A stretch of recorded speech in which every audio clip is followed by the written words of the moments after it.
Hi, everyone.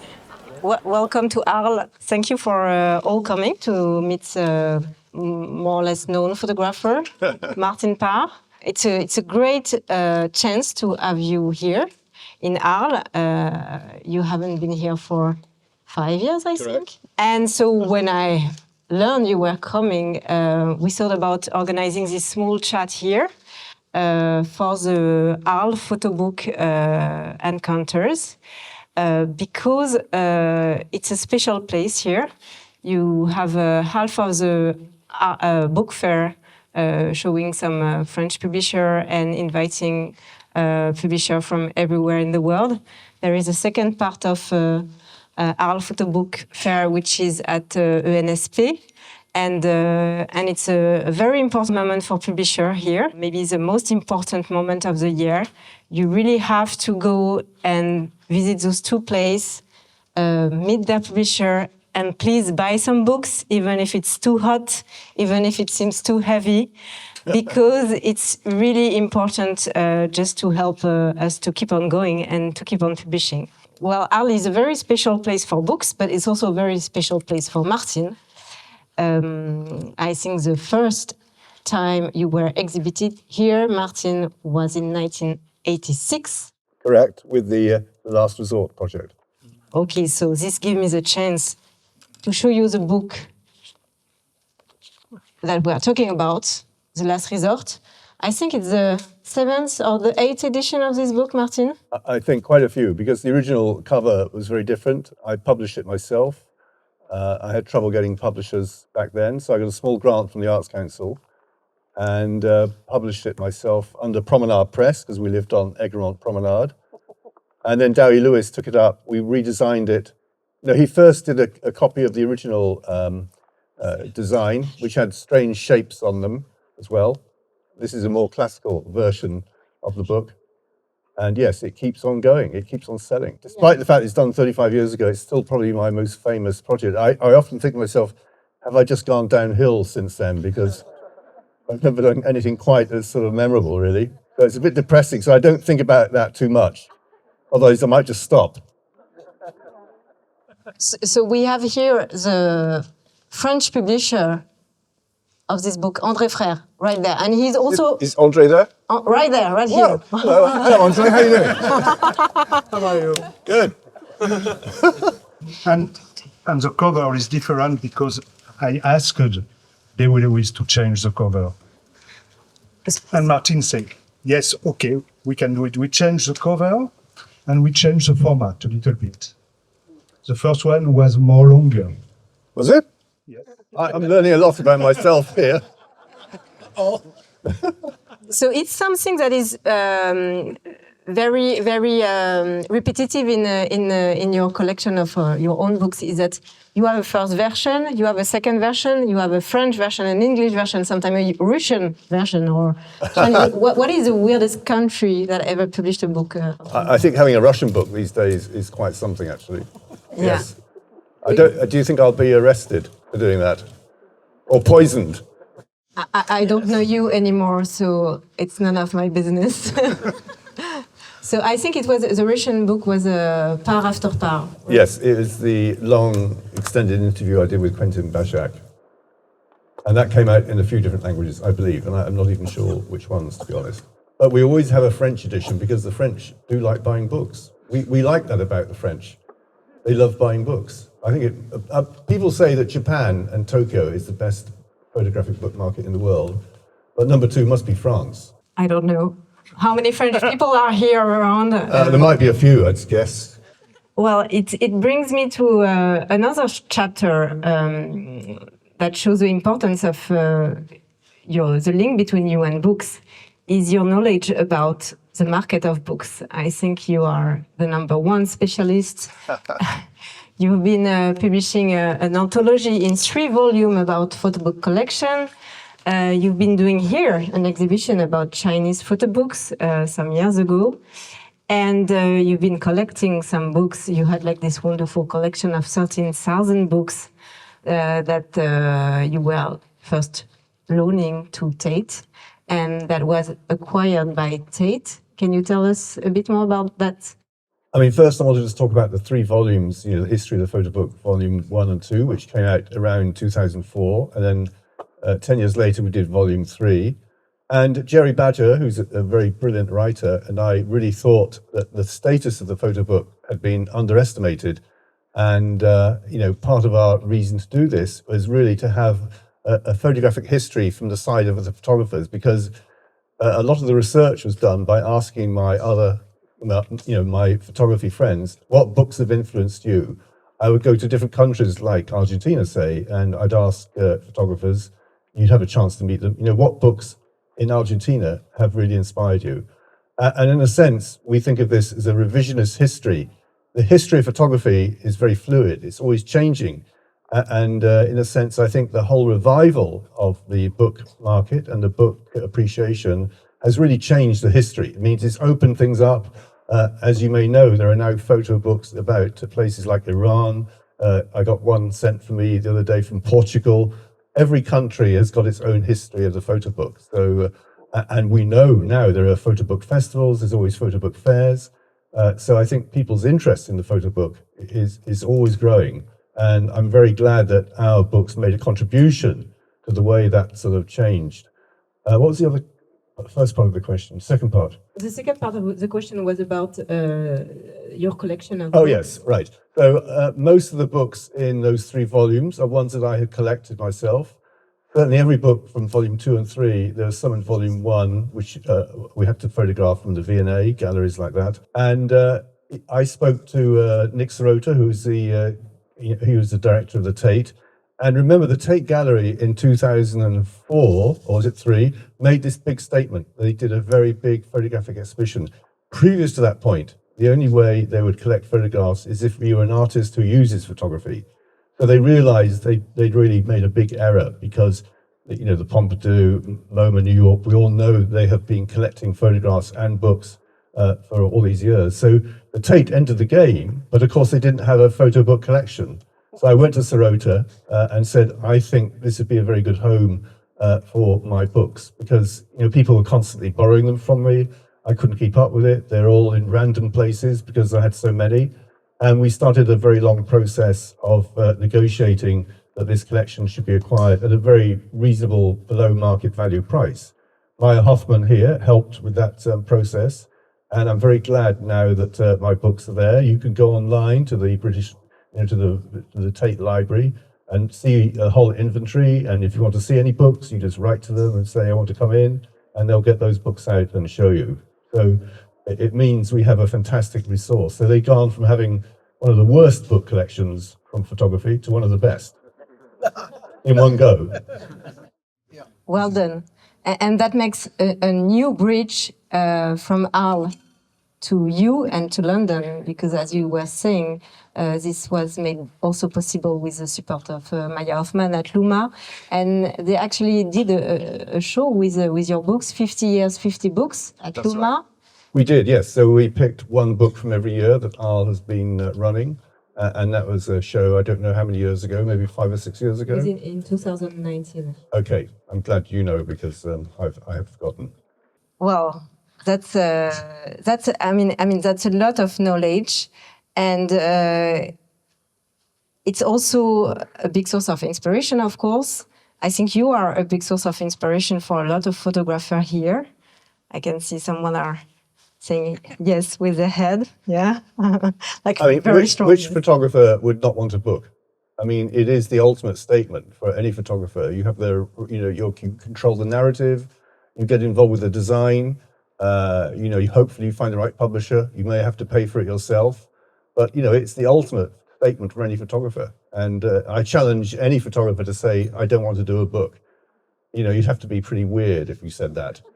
Yeah, I was actually saying you, Martin Parr, were a big inspiration for the photographers here, right? Well, I like making books, basically. You can see there's just a few here. I think we said I've done 125 or something like that. A bit more, because, well, you have a very precise list on your website, but if you go on the same list a month later, you will see that there are a couple of more on the list. So I think you are around 132 books.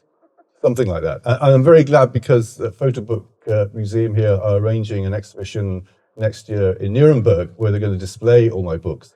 So it's not been easy to actually gather them all together. I wanted to keep my set in the foundation complete, so they've had to sort of jiggle around because some of them are pretty obscure. But as you say, everything is on the site, all recorded, so people can even look inside them. And of course, we sell the books from our Martin Parr Foundation bookshop, which I encourage you all to look at.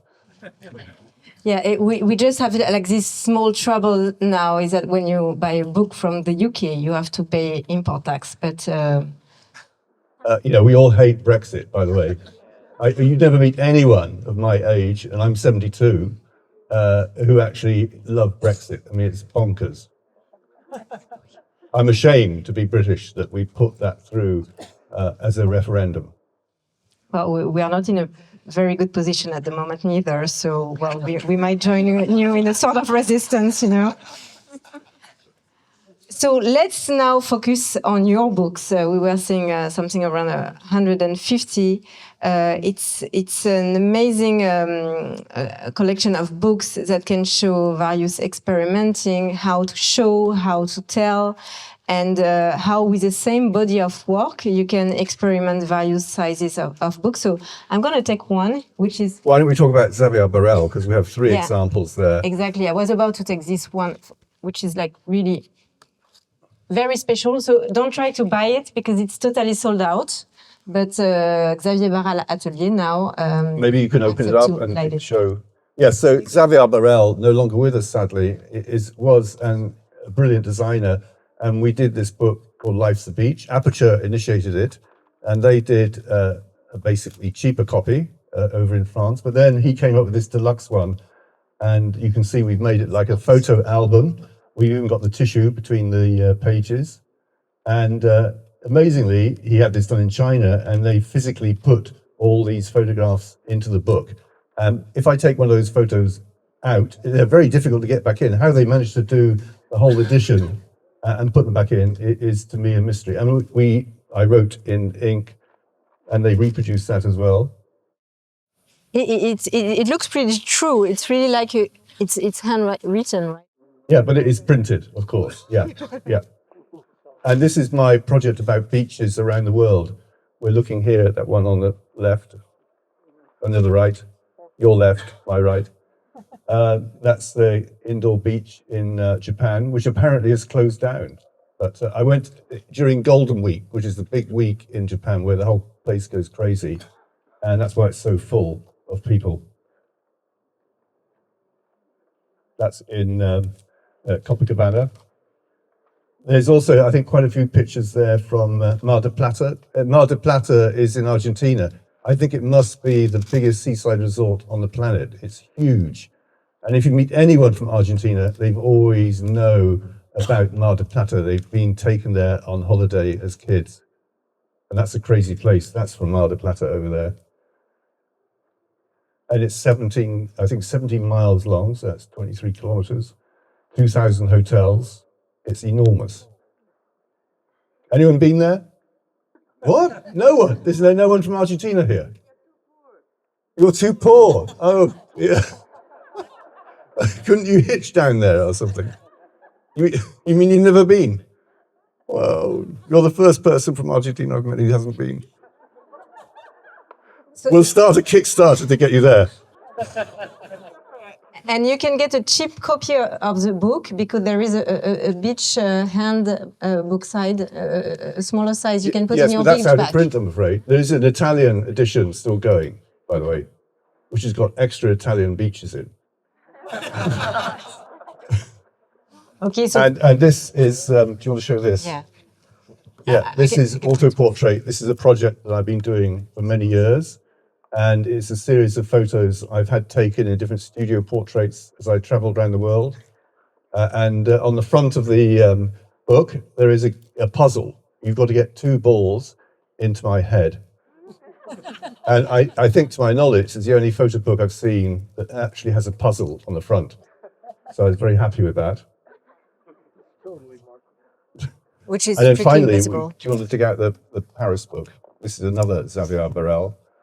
It's the heaviest one, right? So this is my book about Paris, which is shown at MEP. And do you remember back in the day before the internet, we all had this sort of book which had all the French streets in, and you looked up. You know, it's redundant now, of course, but he basically you have the first few pages of the traditional book, and then suddenly he starts putting in my pictures, and then it goes back to the book, and right at the end, if you go to the end, Clémentine, I think you'll see it goes back. Oh, and open up that back page. Yes, and so here's a montage of images that he's placed on the book, and it's got that nasty plastic cover. So everything about it is nasty and works. So it's another experimentation of books. You did something a bit similar with a phone book, right? Yes, we did that. Yeah, we made it into a phone. We had very thin paper. This is a book I did when phones really started coming out about 20 years ago, and I photographed people anywhere and everywhere. And that was in the day when phones had aerials. Remember that? Yes, they all shout.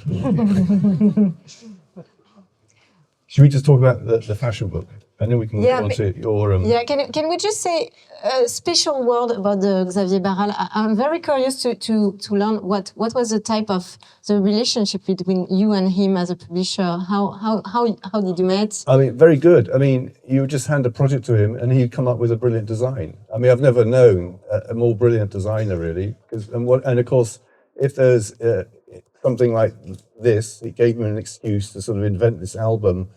So, you know, he would take what you had and then go with it and be very experimental and always come up with something that's really brilliant. We miss it. Yeah, I think you inspired a lot of photographers, but Xavier Barral inspired a lot of publishers, as myself. I have to say that, yeah, we miss him, and he was the best one. So you were asking to jump into a modern world. We should do early works first. Early works. Yeah.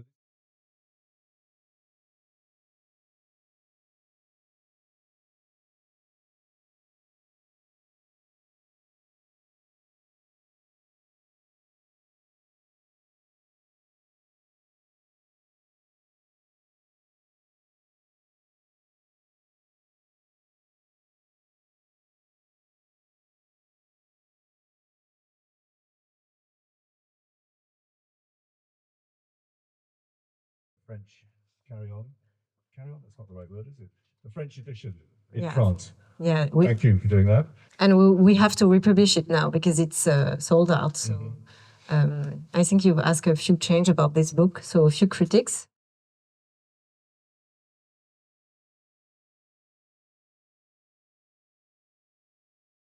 I didn't know he slipped through. I thought it was a British style, you know, without number. So, but we'll update this. Yeah, so you did actually make quite a few books in black and white. It's not the only one. No?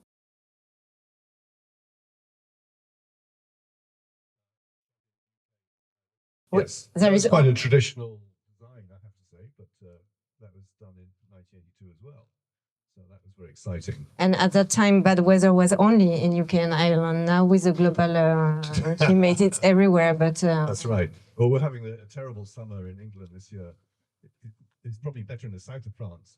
I don't know what Paris is like. Maybe Paris was like London in 1982, right. And I think in Denmark it was like Paris in 1982 too. Yeah. So I can see François Ebel is here. So maybe we can squeeze the opportunity, or he's saying no with his head. Yeah, no, because he's here, and we were talking about the last resort that was exhibited in here in 1986, and before being the director of Rencontres d'Arles from 2001, François was director of Rencontres d'Arles in 1986 and 1987. And you were the first one to broadcast this exhibition that was very controversial at the time. So can we ask Martin to say something, or ask you, François, to say something specific about this that becomes afterward a book, and which is major?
hard to say more.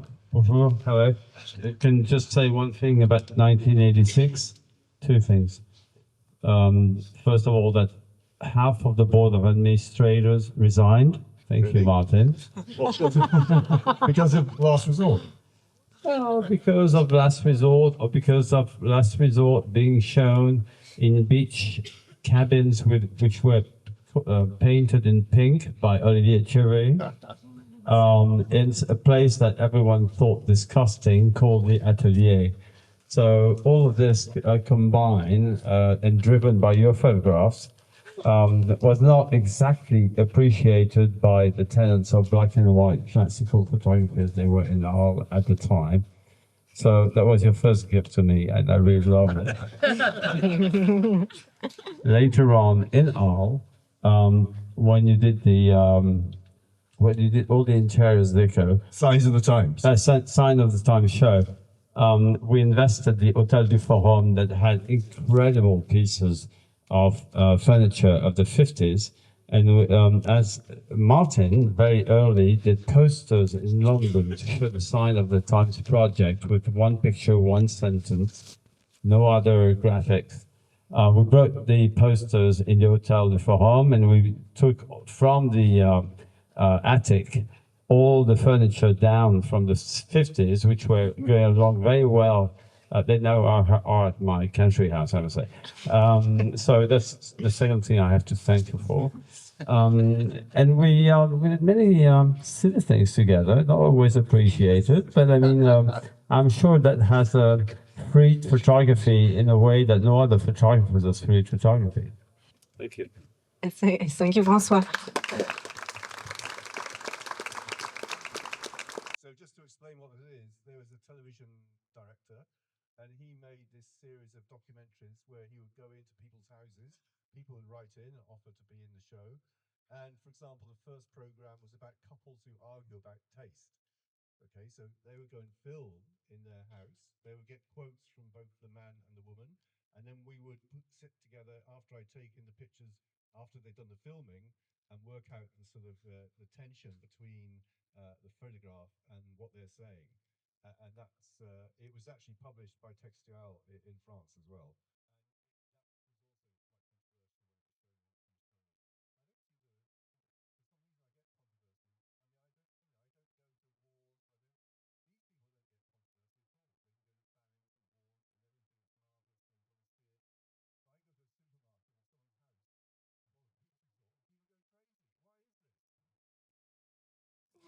So with Nicolas Barker, you did another project from A to B. So you had a special link with the BBC and broadcasting programs. Is there something special? Yes.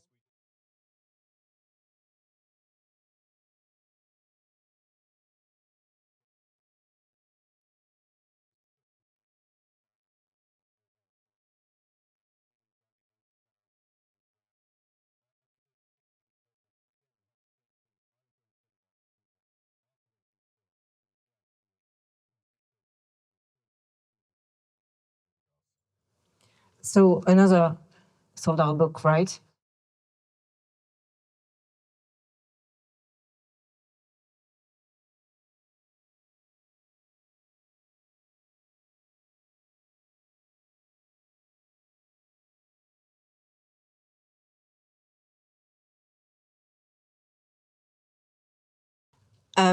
It could drive us to this book, Fashion Faux Pas, because from A to B shots could have, for some of them, maybe be in that book. They could be, yeah. But this Are is there? a book that's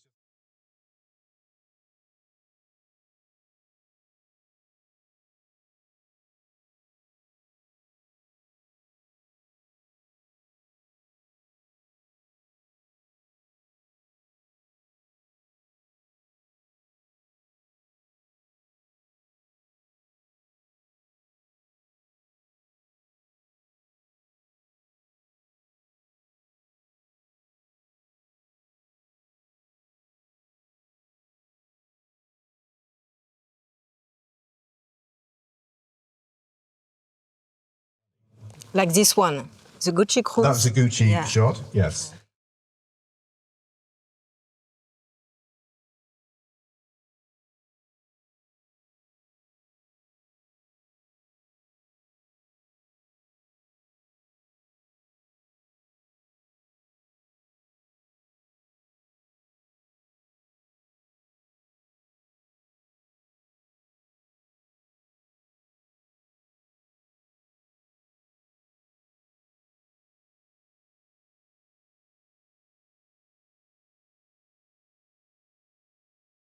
a must go. There are some direct flights from Paris through EasyJet, very cheap, very easy. And Marseille.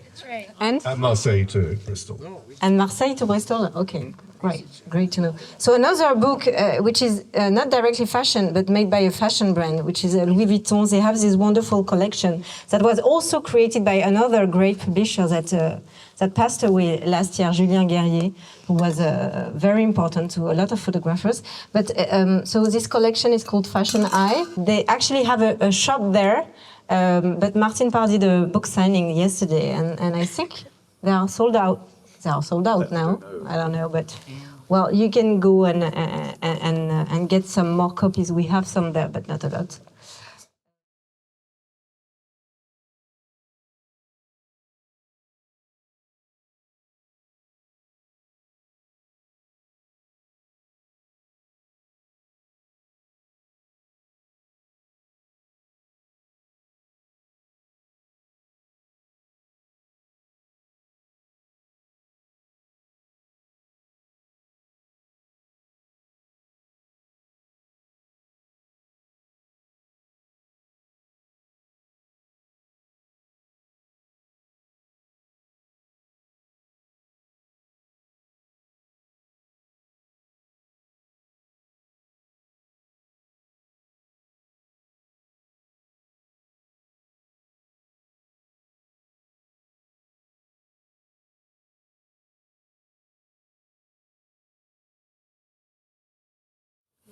People from France or people from UK?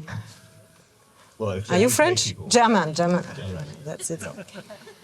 Okay, well, so it was about fashion for you this year. And now the next books are more into like autobiography. And well, am I allowed to give the name of your next book? And can I you say can, it? yeah. Because I've been repeating for... Okay. Yeah, so attends, let me find where I write it down. So it's a note from your French teacher, you told me. When I was at school, in secondary school. And the book is called Utterly Lazy and Inattentive.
So that sounds a very good recipe. Thank you, Martin.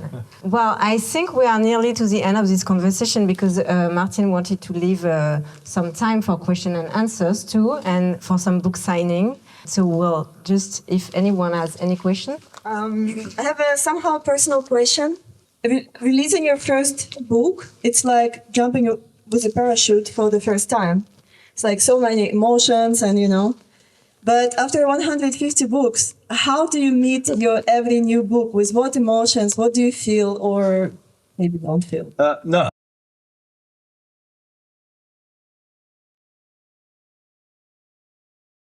Do you still take a picture every day, or maybe you didn't do that actually? But do you still photograph as much as you used to, or is it maybe becoming less or more? Or how does? No, I mean, I don't take a photograph every day. I never bring my camera to Arles. I'm always amused to see all these photographers walking around with their Leicas around their necks. You know? I wonder how useless these pictures all are, basically.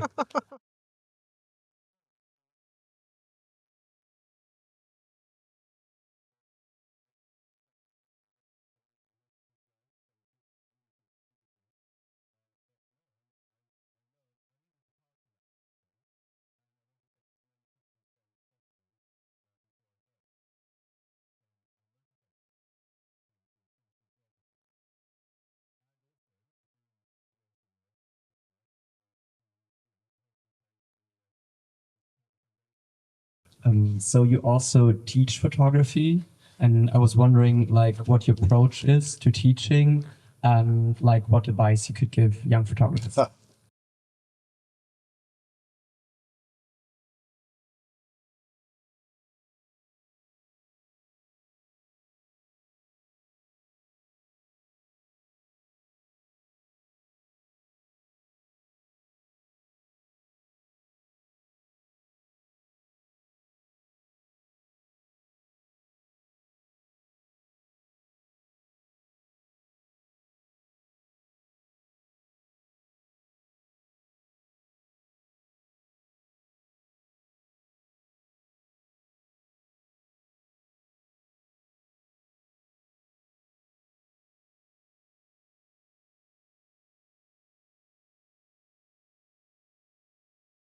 Because it's a publisher problem. It's not only a photographer problem.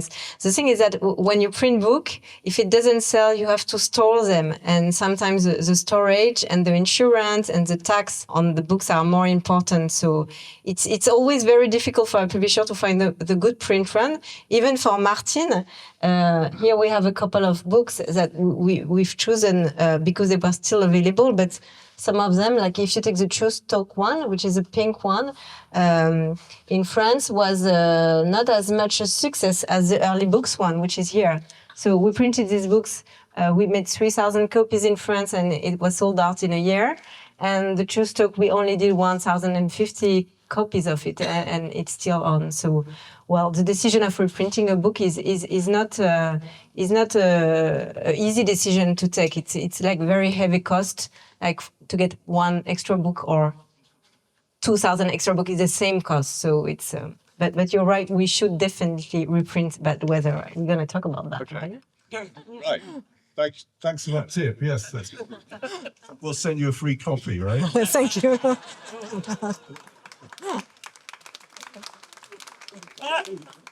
But I mean, the most popular books, like The Last Resort and Small World, we have reprinted. And with Small World, we actually put a new photo on each edition.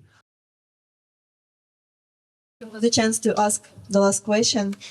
Something what you said resonated with me, and I'm curious, are you obsessed with photography as a final result of your practice, or are you obsessed with living as a photographer?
And fashion designer definitely loves that. They love you. Well, thank you very much, Martin. Thank you very much to all of you. We are very happy to know that your French teacher was wrong.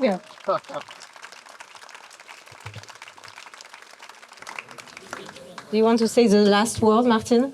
Well, thank you for coming. I mean, I'm always amazed, at the support I get. I'm more popular in France than I am in the UK. And I assume it's because the French enjoy the fact that I'm basically taking a bit of the piss out of the English. So, and of course, the food pictures I've done in England, I've tried to find, for the benefit of the French, the worst examples of British food, so they can really still think they've got better food than we have. Yeah, I like the prejudice that we all have, how I can exploit that. And on that note... Merci, Martin.